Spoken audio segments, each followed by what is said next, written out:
Hello, Jordan. The sale is live, Michael. Coming the right sale out. To join the online fitness business mentorship is live. If you want to join, the mentorship, if you want to build your online fitness coaching business, whether you're starting from scratch, you have nothing, you don't have a website, you don't post on social media, none of that. Or if you're all the way to, you're crushing it with your online fitness business and you want better systems, you want better online coaching methodologies, you want more accountability, or if you're anywhere in between that, if you join right now, you can get in for $500 off the normal price.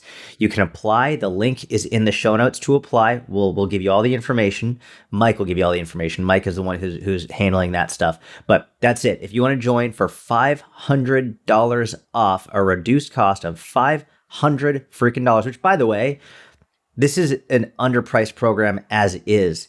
This is a massively underpriced program relative to other like guru performance programs. Like it's insane how low cost this is relatively. And the cost is always going up, right? Like every time we do a sale, the cost has gone up progressively. So if you're like, hey, listen, I think I want to do this, but I don't know. The next time we have a sale, it's going to cost even more.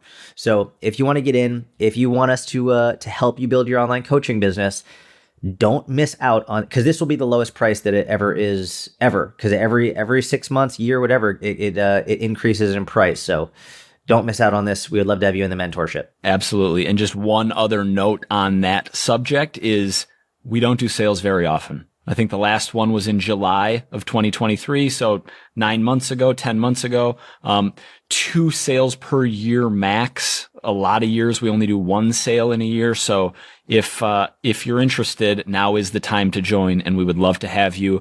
Fitnessbusinessmentorship.com. You can click apply right there on the homepage and fill out your application. I'll get back to you within 48 hours. We'll see if we're a good fit and go from there. Keep in mind, and Mike might get mad at me for saying this, probably not, because we're just like always on the same page. But if you're looking to join this for like a month or 2 months, it's not a good fit. You need to really be willing to jump into something for bare minimum 6 months. Think about it in the same way that you get an online fitness coaching client. You don't want someone who only wants to do a month coaching with you or 2 months of coaching with you. Like, how much can you really get done with fitness coaching in a month or 2 months? Business is the same, and potentially even longer term. It's like, definitely. If you're not willing to put at least 6 months, and that's on, like, I'm debating if I should just say at least a year, but like, you need to be willing to be in this for the long term if you really want to make this worth it. Here's what we'll say. I agree that 6 months minimum, and that's on the low side. We'll just say that the people who do the best stay in the longest. Correct. And we're talking multiple years. Yeah. But 6 to 12 months is a good mental minimum commitment, and go from there. Yeah. That's it. Join right now. Apply to join. Link is in the show notes, and that's it. What's up, Michael? I just had an all-time workout. All-time workout. No wonder you're in a good mood. Yeah. What'd you do? I was just taking all kinds of high rep sets to failure for no reason at all other than the pump. Did you have a good pre-workout? Yeah, I had my normal pre-workout. Actually, I didn't. I mixed up the pre-workout meal with, instead of toast with banana, I had a couple of these little pancakes with banana and syrup. Oh, the wow. protein shake. Yeah. Nice. Yep. I love that. Overhand wide grip seated cable row, high rep to failure, elbows out wide, a little different variation. Single arm cable standing bicep, getting the arm behind you a little bit, getting that extra stretch in the bicep. Mm-hmm. Oh, wow. Mm-hmm. Chest supported rear delt, but really hitting the rear delt, going overhand grip instead of parallel, getting your arms out in front of you a little bit, elbows straight, reducing the range a little and really isolating that rear delt instead of going with a heavier weight, and kind of getting more upper back, taking that into the 20 to 30 rep range, just burning out the rear delts. Felt really good. Dude, I'm staring at your front right now. I can see your rear delts. They're so freaking big that I can see Thank them you, poking Jordan. out from behind. That's insane. You're the best. That's what friends are for right there. Through your hooded sweatshirt, I can see your rear delts from the front.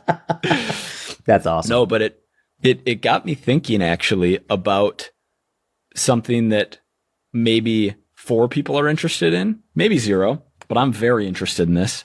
My sensitivity to blood flow to the brain is unbelievably high. And when I think of like doing cardio, doing even going for a walk, doing zone 2 cardio, doing zone 5 cardio, playing hockey or fighting or sparring or doing something where doing sprints, when I think about an intense weightlifting session, when I think about consuming vasodilators versus vasoconstrictors. So we joke about how much I like beet juice and have had it in my pre-workout for going on years now. But the way that makes me feel compared to less blood flow to the brain, so being sedentary, laying around, consuming vasoconstrictors, like when I had that nicotine pouch when I visited you in Texas and it almost ended my life. Actually, I feel very soft admitting it, but we were real hyped for about 20 minutes. And then I was like, Jordan, I need to lay down. Yeah, you just laid down. I laid down for a while. My sensitivity to blood flow to the brain is very high. And I don't know why that is. What about me makes me like that? But I would imagine some others may be able to relate and not even know that they can relate. So it's something worth paying attention to. Just like noticing how you feel when you're doing activities that increase blood flow to the brain. How I feel during and how I feel for the hours afterward. If I try to do a 3-hour computer session after playing an hour of intense hockey, and I can focus very well and very easily for 3 hours and dominate work, versus if I had just been sitting around on the couch for a couple of hours and then wanted to dive into an intense work session. No way. Night and day. Yeah. Mm-hmm. I feel you. Jordan, you have news for the audience. Trying to think. I feel like there's a lot of news, but I'm trying to think of like what you're excited to talk about. No, it's the most important thing right now. I'm gonna give you one word and you'll know. Okay. Pristine. Oh yeah, I thought that's where you're going with it. I was like, is he talking about my colonoscopy? Is that what he's talking about? Oh yeah, oh yeah, dude. I got a colonoscopy. It was wild. I got a colonoscopy and an endoscopy. I had both at the same time. The whole GI scoped out. Oh yeah, everything. And I'll like sort of want to go through the whole experience. Yeah, I mean, I'll give a little rundown of what it was like. Well, so for the background, for many episodes prior, if you've been a avid listener, you've heard Mike say, "Can we talk about it? Can we talk about the GI, the beet juice? Can we talk about it?" We told the beet juice. We told the beet juice story. Man, yes. My memory is unreal. Yeah. So I went to a GI, and my primary care physician was not really being helpful. She referred me to a GI doctor who took like 2 to 3 months to get into. And so finally get in there last Monday. So a week ago today. And we went through, he did a whole assessment and he was like, "Hey, I think it'd be worthwhile if you had a colonoscopy and an endoscopy." And I was like, "Okay, cool." And that was on Monday. And he's like, "All right, let's do it on Wednesday." I was like, "Oh shit. Okay." So started the fasting on Tuesday, just basically full fast. My wife got me some Jell-O and stuff. I had a little bit of that, but I was just like, I'm just going to really try and go for the full fast. And fasted. Then at like 6 p.m. the night before on Tuesday night, they gave me this solution that I have to drink. And dude, just like, I'm not going to give the full details, but it just clears you out. It completely clears you out. And then I drank it again, 6 a.m. the morning of on Wednesday, continues to clear you out. I was going to go by myself, but they require someone else to drive you. So I was like, all right, I'll just Uber. Fortunately, my wife was like, absolutely not. Like, I'll take you, because you get there and you have to like have someone sign a sheet saying I'm driving you back. Oh, good. Which is crazy. Cause like, what if someone doesn't have someone? I'm sure they have situations for that. But anyway, like my wife was there. Awesome. Go in. And, the whole time I'm thinking, because you go under anesthesia, and I've never had anesthesia before. And in my mind, I was like, I'm not going to let the anesthesia knock me out. Like, I was just like, I'm not going to let it. And I kept saying it as a joke to my wife, but the more I said it, the more serious I got. So I told my wife, I was like, yeah, the doctors are going to be blown away. That like, I'm just like, no matter how much they give me, I'm just not going to go to sleep. They're going to be like, like the old Jack Bauer jokes, like the pillow, like Jack Bauer sleeps with the pillow under his gun. Like that type of stuff is like, I was like, yeah, the anesthesia is going to go to sleep because of me type of stuff. And like, I like got myself to believing it. And so, you get in this fucking gown and you're not wearing anything, and because they're going to enter you from, it's just all this insane shit. And so I'm lying down, they wheel me into this room, and I'm expecting them to walk me through and say, okay, so we're going to do this, do this, do this. They just wheel me in, and the nurse just goes, all right, have a good nap. And I was like not expecting it. So in my mind, like as soon as she said that, I was like, I just start to say a prayer. I was like, all right, I'll be good. And then the next thing I know, I'm waking up. Just completely knocked out. Like there's no part of me that could resist whatsoever, just completely knocked out. And the first thing the doctor says to me, literally as soon as I wake up, he walks in and he goes, "You've got a pristine colon." And I was like, okay, good to know. Everything's good there. Yeah. So yeah, that's where the word pristine comes from. That's great. It's great to have that reassurance. If you were having some chronic digestive issues and weren't exactly sure what might have been the culprit and just wanted to have the peace of, if someone's listening, 32, almost 33-year-olds, a little on the early side for getting a colonoscopy, like what's the why behind it?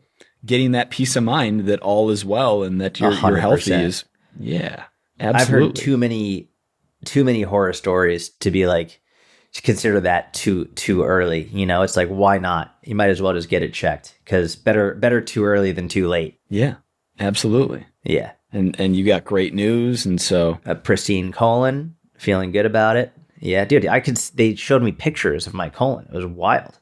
It's like, that's insane. Jordan called me on the drive home and it was maybe a little loopy from the anesthesia. Yeah, I was still loopy. I got pictures of it. He's like, want me to send them? I'm like, I don't need the pictures. I don't need to see your fucking colon, buddy. I don't need your I can't tell if that's an overwhelmingly personal thing to see or if it's just like an inanimate object, but my gut reaction was like, I believe you that it's pristine. I've never seen I've thought about just sending them to you regardless. Just sending you the picture. I don't know. It's just a colon. You know what I mean? And it's pristine. I'm very, it's not like a dirty colon. I'm very happy that, that you got good news and that peace of mind and that, you're healthy. Thanks, man. You're a healthy guy. Baruch Hashem. When are you going to get your first oscopy of the colon? Things have been pretty good with digestion, etc. And so I don't have a burning desire right now, but if I ever did, I would definitely get it checked out. I had digestive issues 5-6 years ago where I went and saw a GI and he did the thing where he had me, take a dump in like some kind of, I don't remember what it was, a plastic container. Yeah. And then mailed it in and they tested it. And they were like, good, you're great. It was probably just a time when I was under a lot of stress combined with not getting enough fiber, and made a few changes in my lifestyle and nutrition. And within a matter of weeks was good to go. But same thought process as you, which was, I'm not just going to ignore these symptoms. I'm instead going to investigate a little bit and make sure all is well. And it was. Dude, the GI told me, and I don't know, this is just one GI, but because I did that test too, where you just go to the bathroom in a container. He was like, there's a lot of you're so appropriate using the verbiage, go to the bathroom. I don't know. You remember when I did the hoarder story? I was like, I'm trying to steer away from it now. Oh, okay. But he is, in his opinion, he was like, yeah, I know we did that test, but they're not like, they're definitely not 100% accurate. He was like, there's a lot of false positives and a lot of false negatives. He's like, so I was surprised to hear that. Jordan's trying to scare me a little bit. I actually talked to a doctor who said some colonoscopies produce a lot of false negatives, and he's heard stories of pristine colons in a year later. Gone. They're gone. Yeah, gone. So good luck with that test result, Jordan. Thanks, man. I'm just kidding. He actually said that, though? He did say that. You're just trying to instill worry in me. Well, I do try and instill a little fear in you because you remember you're not really fearful of anything. So I do, like, whenever I can, I try and inject a little fear into your life. I think I'm pretty dialed and good on my health and digestion these days, and health in general. But, could always be better. We'll see. I think the recommended age for a colonoscopy is 45. I think it's 40 now, but either way. Most people should get their first colonoscopy at the age of 45. Current guidelines suggest you should get your first colonoscopy at the age of 45 if you are at average risk of colorectal cancer. And then if there's no polyps, you wait 10 years. I believe if there are some, maybe 5 or fewer. Listen to your doctor. Don't listen to two guys. You said Peter Attia does it like every year and a half, 2 years. I remember listening to a podcast several years ago where he was talking about high frequency colonoscopies. It might have been annual. It was either every year or every 2 years, because it was a very statistical and mathematical analysis of identifying risk, and basically him paying out of pocket for it was worth it for the percentage chance that something developed rapidly, and him saying like a 5 or a 10-year window was too long to he wasn't comfortable with waiting that long. He's got a lot of fear. That's what you said. I don't know that to be true. Obviously, I've never spoken to him, but like, I would like to have a colonoscopy every couple of years, and that comes from fear. And I would imagine that that's why he's doing it. Yeah. I'm very happy you got that peace of mind. Thanks, brother. Okay. Next topic. Have you ever, just a real quick question, have you ever had homemade soup that is, I've never seen soup created like this, but I had it last night, where you take a bunch of vegetables, carrots, garlic, peppers, tomatoes. I don't even remember onion. I don't even remember everything that was in it. Definitely all of those things, maybe more. We're talking multiple full tray sheets of vegetables that you season and then roast in the oven. Okay. Get them real soft. Good so far. And then you put it all in a blender. Ooh. And you add Coke, like some form of fat. I believe it was coconut milk, not a massive amount, 35 grams of fat worth of coconut milk. Blend it all together and it becomes a soup. And 8 to 10 servings of soup, I want to say. But the only ingredients are a whole bunch of vegetables, salt, pepper, maybe some garlic. I don't even know, actually. And then the combination of the liquids that are in the vegetables and the coconut milk you add creates a texture that's like really good soup. I mean, that sounds amazing. I've never seen that. It sounds like something I would love to have with my dinner or lunch, That sounds fantastic. Yeah. Oh, wait, did you have that? Yeah, I had it last night. Oh, did your wife make that? Yeah, she's always tinkering with recipes and things of that nature. And I'm usually, that sounds amazing.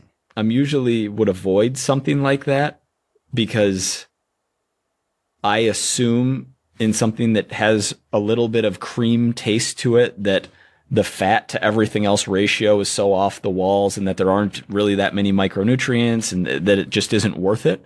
But knowing you got 10 servings, 35 grams of fat, 3.5 grams of fat per serving, and seeing all of the whole vegetables that are just blended up into soup was a really easy way to get a lot of vegetables in as a side with dinner. Oh, wow. That's awesome. Yeah. Damn. Yeah, it was good. I'm just thinking about Ben Cure in the mentorship. I don't know. You don't know this because you don't really scroll. Ben Cure hates soup. I forgot about that. Do you know this? Have you seen his like anti-soup posts? Yes, I've seen a few of them. He's like super anti. I didn't know that you knew that. Yeah, he hates soup and he just always goes off on soup. So as soon as you were talking about soup, I was like, oh man, Ben is soup. Not gonna like this. Which, by the way, like that's like literally the purpose of really just like having something that you really stand by no matter what. Because as soon as that thing is brought up, Like I can't think of soup now without thinking about Ben Kier. That's just like, that's Good branding. Yeah, that's super funny. Uh-huh. But dude, that soup sounds amazing to me. I love soup. I'm a big soup guy. So when I come over, I would like to have that one. Done. Did you see her cooking? You see like all these veggies. You're like, what the fuck? Like She showed me before. Oh, she showed you. Yeah. It's like, oh, it looks great. Let's give it a whirl. Isn't it wild that on our Instagram page, at Personal Trainer Podcast, by the way, if you're not following, Jordan crushes it, posting 3 times a week, Sunday, Monday, Tuesdays, just consistent as ever. I'm really dialed with that. Completely dialed. Isn't it wild, though, that our 2 best ever performing posts were me talking and then you talking basically about the same subject, which was that you need to be consistent if you want to lose body fat? Yeah. I mean, it's funny because I'm not surprised about it, but just because I see that's what people like, dude, every time I post about it, people are like, oh, I really needed to hear that.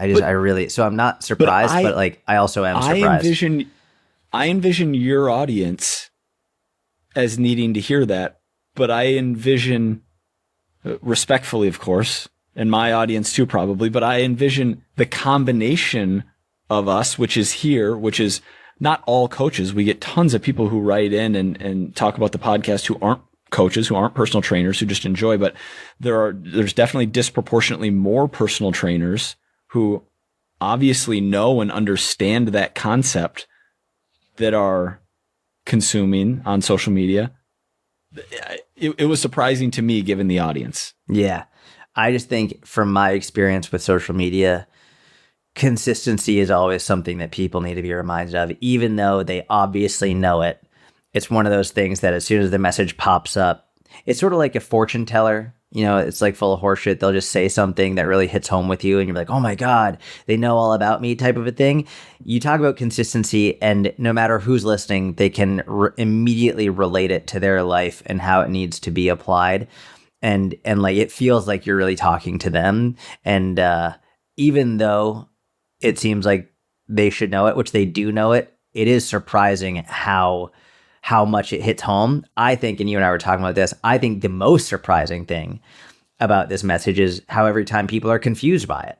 Like in the comment section, there are always people who are like, well, I don't know. Like, I don't feel like this makes a lot of sense. Or like, it's just like, there are people who are confused by the consistency message. And that to me is chronically worrisome and shocking to me. On 25,000 views, 3 comments of people being confused. I'm like, if you look at 25,000 people in life and then you pick out 3 who might be confused by a concept, I feel like that's about right. Those are the 3 who are vocally confused by it. True. Yeah. So maybe 1 in 100 actually comment. So there's 300 people confused out of 25K. Yeah.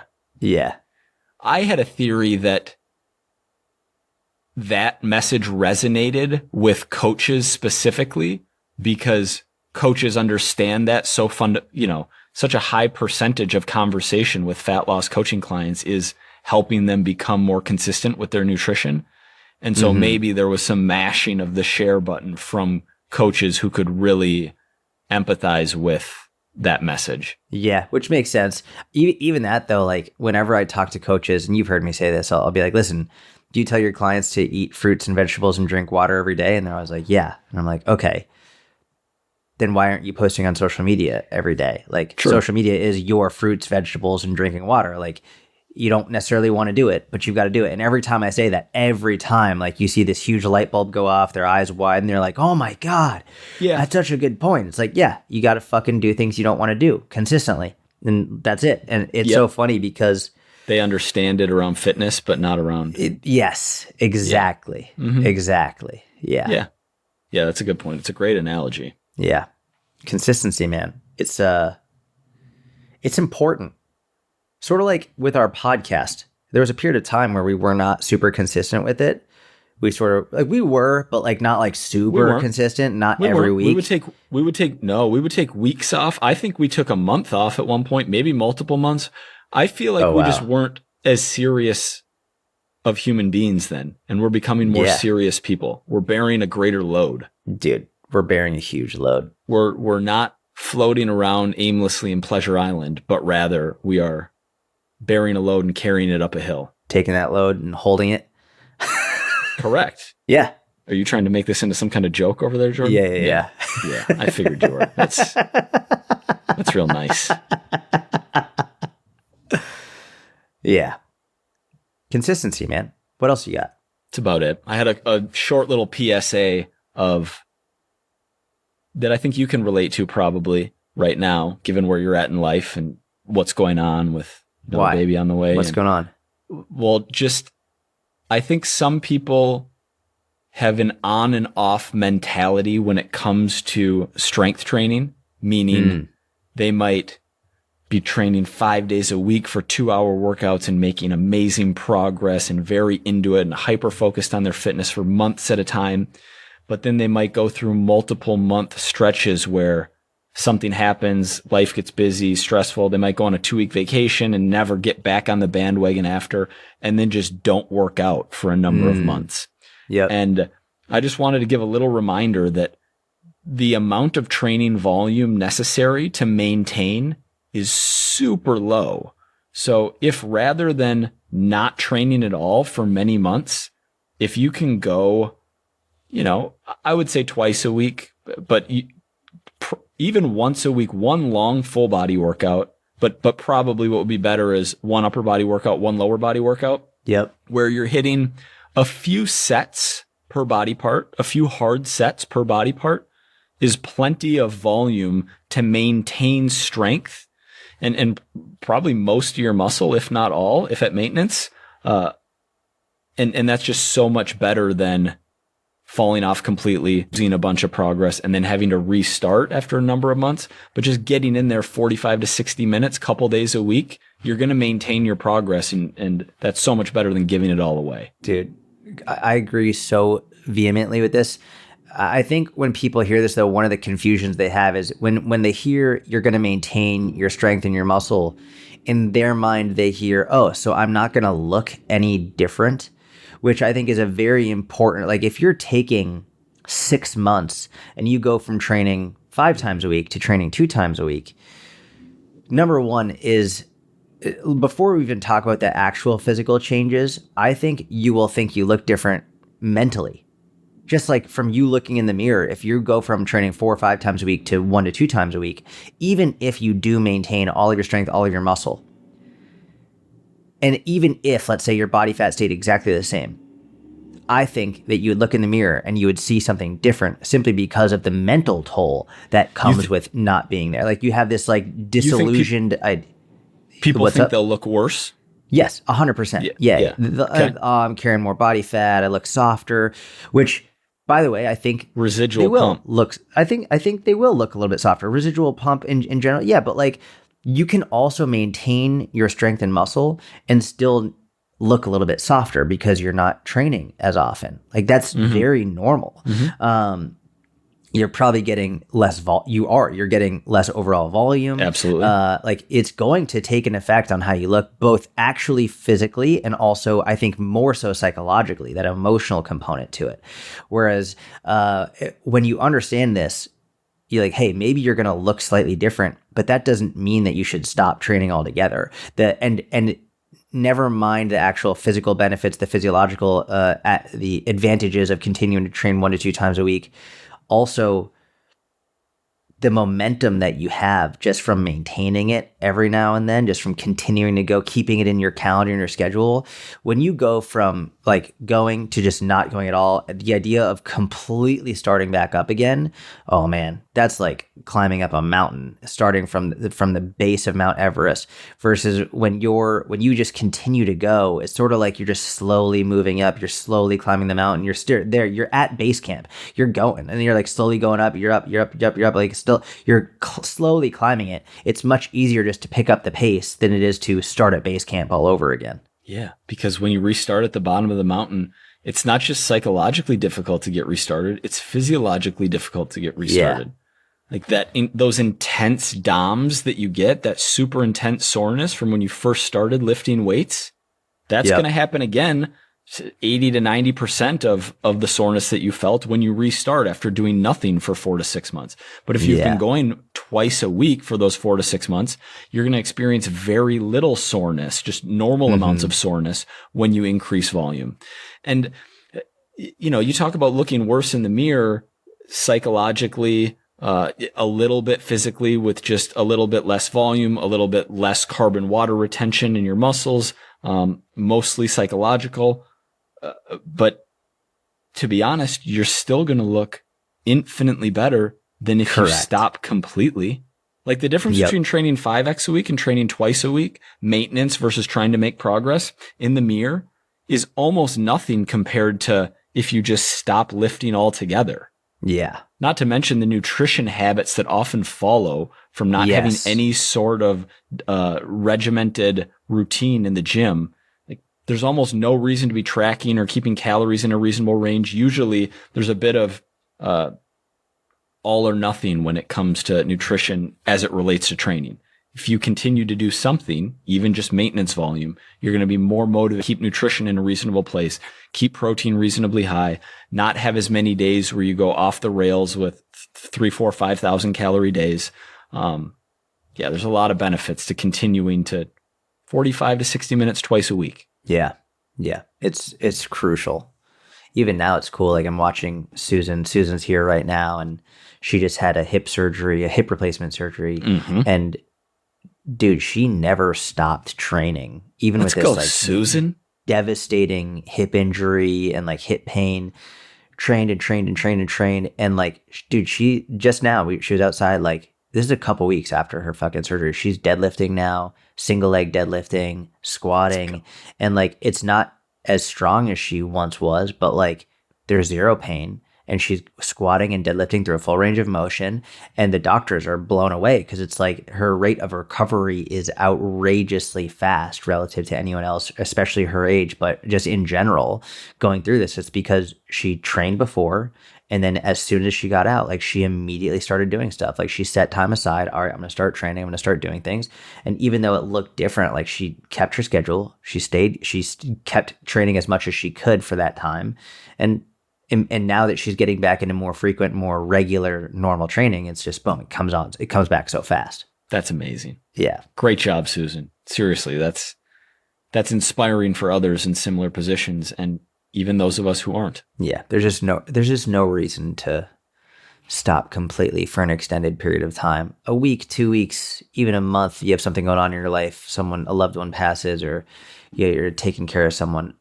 That makes sense, but like extended time of not doing anything, I just don't see that making sense because there's so much you can do even at home. There's so much you can do like for brief periods of 5, 7, 10 minutes. Like I just don't see it making sense in any scenario. Even in those extreme situations, let's use a close loved one passing, taking a number of weeks off for certain individuals and their personalities might make sense.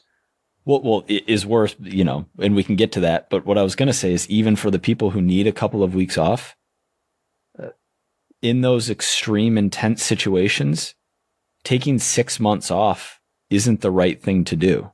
Yeah. Like, you're going to be worse off as a result of taking 6 months off. Yep. It's the misinterpretation of the word empathy, where we think empathy means, just support someone in whatever they feel is the right thing to do, and they might feel like stopping completely is the right thing to do, when really empathy is willing the good in that other person, helping them to live in a way that is going to serve them best, even if they don't know exactly what that is at the time. Love that. Want to fire up some questions? Yeah, let's do it. What are you checking yourself out in the camera there? You look like you're like,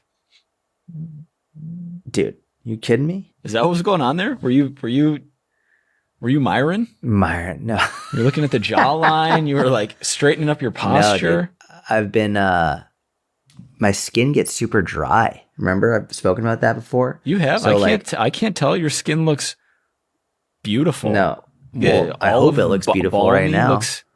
Looks. Well, my wife got me this. Yeah, dude.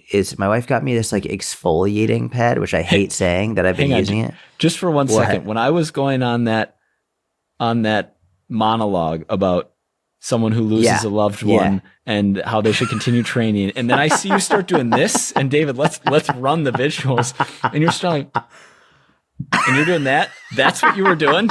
You were thinking about your exfoliation. Yeah. Oh Yeah. man, I gotta work on being a more engaging speaker. I No, can't dude, keep you're Jordan's super attention. engaging. No, clearly dude, I not. just get super dry skin, and I was just checking to make sure it's all right, dude. You know?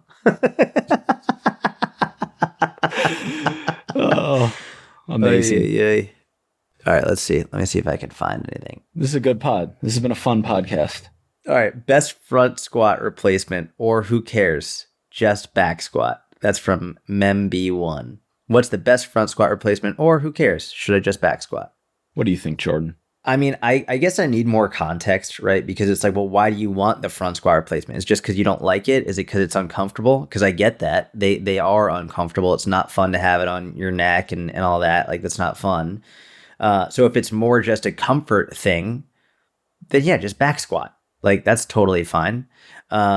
You could also, if you want to do what you could do is you could do a heel elevated back squat, so you could get more quad, and that way, relatively similar to the front squat, very upright torso. You get more quad. So like, I think that would be a heel elevated back squat would be a good replacement from a comfort perspective. High bar. Still getting a lot of quad on there. Yeah, high bar back squat there.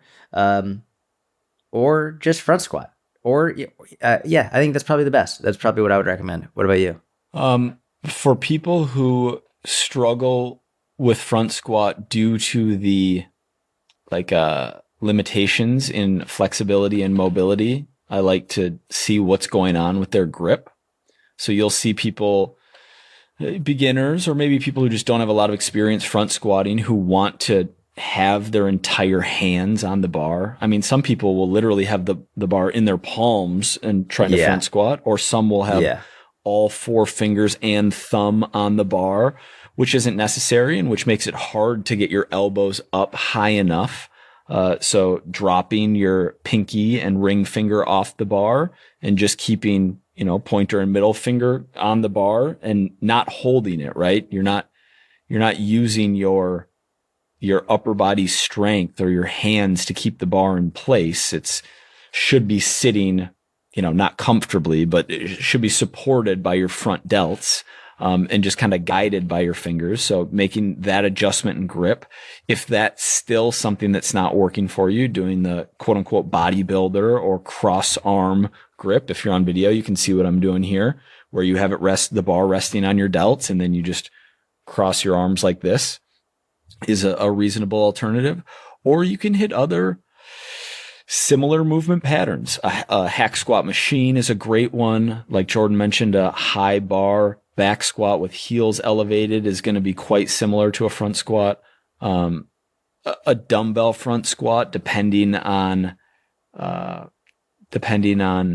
who you are and how strong you are and how much upper body strength you have, because dumbbell front squat requires a little bit more upper body strength in terms of holding the dumbbells up here while you're doing them.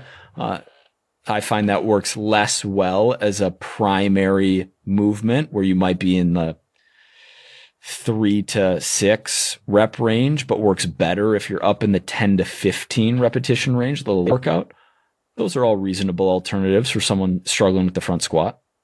And I guess a high level point is you don't have to do any individual movement, which is something I wish I would have known earlier in my own lifting career, which is if there are movements that despite weeks and months of effort still don't feel good at all for you, but there are other movements that feel great and groove great, and you don't feel like you're at injury risk, and you're able to load and feel the muscle in the right place, and you're getting stronger over time. Cool. Spend more time with those exercises rather than the handful of exercises that don't feel great for you. Yeah, agreed. I don't really program the front squat much in the inner circle. I used to program it for clients individually when I knew that either they enjoyed it or they specifically requested it, or they were advanced enough that if I programmed it, they would be okay with it. I don't put it in like the big group setting just because it's not even, never mind the technique. It's just really uncomfortable. And it takes a lot of time to get comfortable with it. And even then it's still uncomfortable. Like I've been doing it for years and I still fucking hate it. Like it's still really not enjoyable. And I think anyone who's really into strength training has a little bit of a masochist in them. And so there's a little bit of like, for me, that even though it sucks, I a little bit enjoy it type of a thing.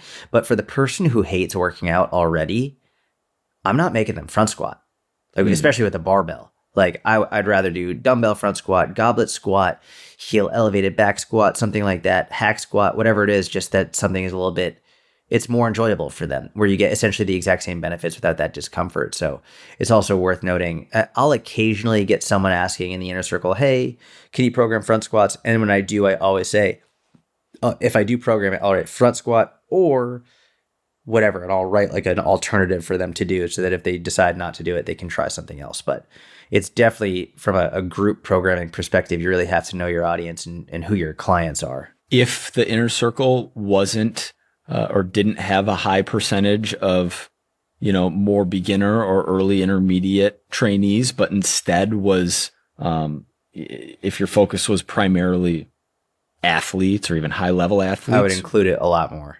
Makes sense. I would include it way more. I would probably include it if I have 12 programs a year, which I do. I would probably include it in at least 3 to 5 of those programs out of the year. So at least 3 to 5 months would be front, at least. Cool. It's such a great variation for a more advanced population of people who are okay with that discomfort. Great. It's also, I think, probably the best, if not probably one of the best, if not the best components of the front squat is this. And this is another reason why I don't program in the inner circle. The front squat, you will almost never be able to front squat as much as you will be able to back squat ever. And so when you're working with an advanced population and they can back squat a lot of weight, 500, 600 plus pounds. And these are just regular athletes, never mind like power lifters. But you have someone who can back squat 400, 500, 600 pounds. That's a lot of stress and a lot of risk by putting up, and a lot of time spent on that one movement. Whereas you all of a sudden you go front squat and they can do 50%, 60%, 70% of that back squat with the front squat. Well, now they're still getting that maximal strength stimulus with less weight.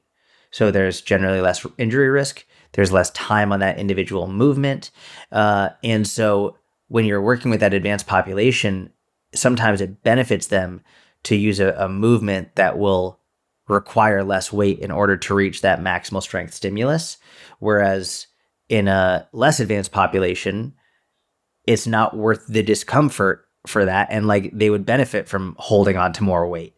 So it's that I think is probably the major difference between an advanced and a beginner / intermediate for who it's worthwhile for and who it's not worthwhile for. Great points. Z.Abdul Rasul asked, what is the best martial art to enroll my son in? That's a Jordan question right there. But I want your opinion too. What do you think? How old do we think his son is? We'll say between like 8 and 12. For an 8 to 12-year-old, I would say that Brazilian Jiu-Jitsu is the best martial art to enroll your kid in. I think it's the most practical around self-defense in school fight situations that could come up. It's lower risk of injury than most striking. And I think there's just a mental fortitude that comes with, the humility of tapping and losing and physical confrontation, the ability to just get completely smothered by someone who's better than you and not freak out. Mm-hmm. Yeah. Yeah. Jiu-jitsu for those reasons. You know, it's funny. I was thinking about this, and obviously I agree with grappling, something like wrestling or jiu-jitsu over a striking like boxing, and definitely over something like taekwondo or something. But I was thinking even more relevant to the individual, and I was thinking if your son or daughter, by the way, this is for any child, if your son or daughter is like very already aggressive, like they're a very aggressive kid, and like they're just going nuts, and like maybe they're potentially being the bully, I would put them in jiu-jitsu for sure, teaching them like calmness and stillness. If your child is is already very calm and almost like too calm and like very apprehensive of any confrontation and potentially getting bullied, I might even go with wrestling, just because wrestling teaches you a level of aggressiveness that you don't get as much in jiu-jitsu, especially at a younger age. And eventually, like, they sort of come in the middle and they meet. And long term, I think jiu-jitsu makes more sense for everybody from a self-defense perspective. But especially as a kid in school, there's something to be said for other kids knowing that like you can be aggressive if you need to. And jiu-jitsu has this gentle component to it that especially what I see with the young kids when they're doing the young kids classes, it's gentle, and which is wonderful from a kid's perspective. Wrestling isn't gentle at all. And you see these young kids who are gentle and who are apprehensive, after a couple weeks, couple months, all of a sudden, like they're diving head first at kids. And like you see this aggression come out that I really think is worthwhile to have like in school, in a situation where someone might be targeted because of their apprehensiveness. So just something to consider. That's great. I appreciate your perspective there. One thing that came to mind for me, you might actually really disagree with this one. Okay. For either wrestling or jiu-jitsu, but for some reason I mentally associate it more with wrestling. Okay. Is if I were to have a child who was interested in competing in either of those at a slightly higher level, I would not want him or her,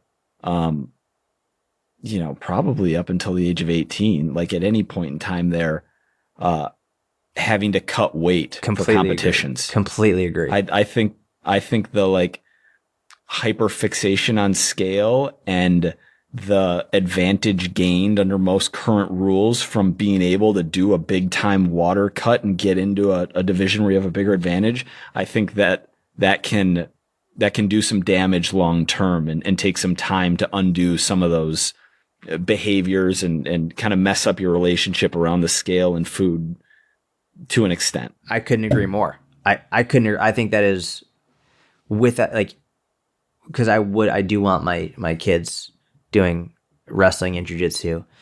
But even then, like even without a wrestling jiu-jitsu, whether it's like gymnastics or other sports that are very weight focused, not going to have my daughters losing weight for absolutely not. Like if they're a healthy weight already, like I'm not going to have them cutting weight. 100% agree. I have wrestlers and I have people to reach out to me now who are in their 30s and 40s and 50s who wrestled in high school who are still binge eaters because of the wrestling they did in high school. So I could not possibly agree with that more. Yeah. Especially at an age where it's like, okay, you're going to be one weight class up. Like, yeah, that really sucks, especially if the people you're going against are cutting weight and it's going to be harder for you. But, the downside of that compared to the downside of spending years continually cutting weight. Yeah. I'll take the downside of having tougher opponents. Completely agree. Yeah. Great episode. I know you got a live stream here in 5 minutes. Mentorship sale is live. You heard that at the beginning of this episode. Link is in the show notes. fitnessbusinessmentorship.com. Apply. It's our first sale since 9 months ago. We don't do them very often. So if you are interested in joining and growing your online fitness business, whether you are just getting started or you're advanced and you want to build those systems out even further, apply. $500 off. And remember, every time we do a sale, the price goes up from the last time we did a sale. So this will be the lowest that you can join the mentorship. So if you want to join, make sure you apply. Link in the show notes. We'd love to have you. Huge thank you to everyone who's already in the mentorship. We love you. We appreciate you. Have a wonderful week. We'll talk to you soon. See you soon.